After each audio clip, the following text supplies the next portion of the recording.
Eu trouxe um desenho aqui para a gente ver um assunto também que eu vou abordar hoje, tá? Que eu, na verdade, eu não teorizei sobre isso, né? A gente vai fazendo, vai usando.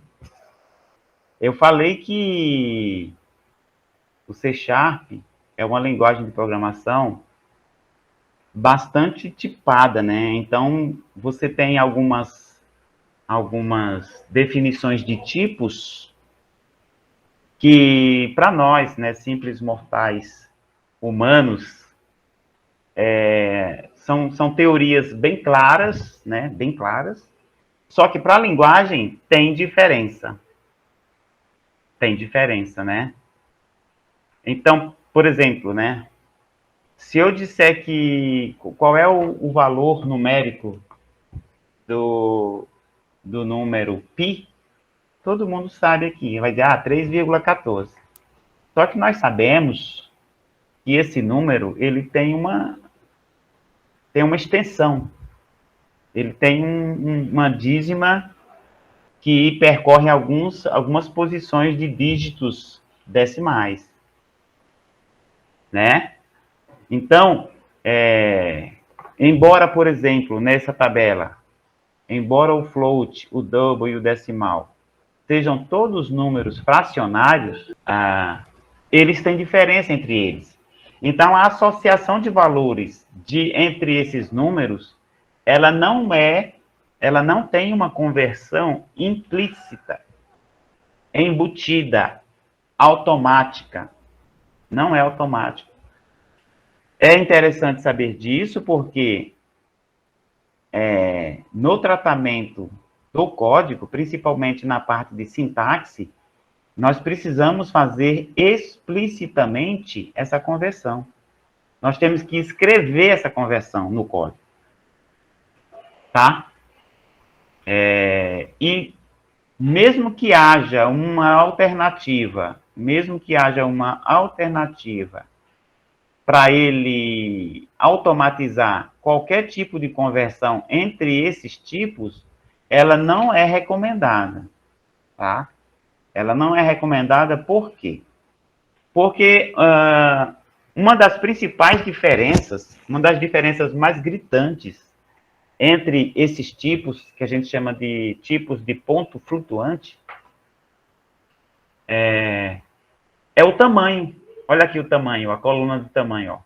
O float é 4 bytes, o double é 8 bytes, o decimal é 16 bytes. Então, é que nem banco de dados, né?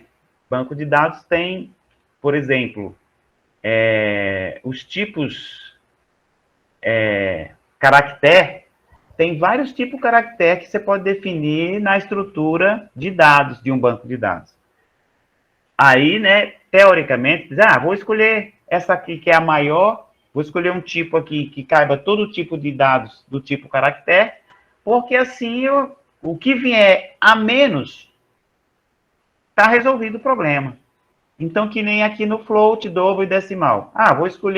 Vou tipar todos os meus dados numéricos fracionários como decimal, porque ele tem 29 dígitos. Então, está resolvido os de 15, 17, 6 a 9. Está tudo resolvido. Só que, né? Olha o tamanho do armazenamento desses dados. Entende a diferença? Aí, a própria documentação do C Sharp na Microsoft fala o seguinte: se a tua prioridade não é armazenamento, você pode escolher decimal. Porque ele é grande, mas ele tem uma extensão de dígito aqui bem grande. Agora, se tua prioridade é armazenamento, tipo, o armazenamento meu é reduzido, aí é melhor você analisar as possibilidades, tá? Mas, professor, existe alguma aplicação que vai fazer esse critério todo de 16, 8 bytes, 4 bytes? Com certeza. Com certeza. Por exemplo, Vocês acham que o meu aparelho de micro-ondas aqui de casa, ele tem toda a memória imaginável para armazenar algum dado de tipo de programação, de timer, coisa parecida? Vocês acham que um aparelho doméstico qualquer tem uma memória sem limite para armazenar algum tipo de informação de timer, de programação, de usuário, de memorização de alguma, sei lá, alguma memorização de programa para executar algum procedimento? A minha TV, ela tem memória infinita? Com certeza não tem. Com certeza a memória é limitada, porque a memória de armazenamento nesses aparelhos influenciam diretamente no valor do aparelho. Então, quanto menos memória, chips de memória o aparelho tiver, mais barato ele tende a ser para o consumidor e mais aquela empresa fabricante vai vender o referido aparelho, tá? Então, aí, só para chamar a atenção de vocês, né, para ficar atento a isso.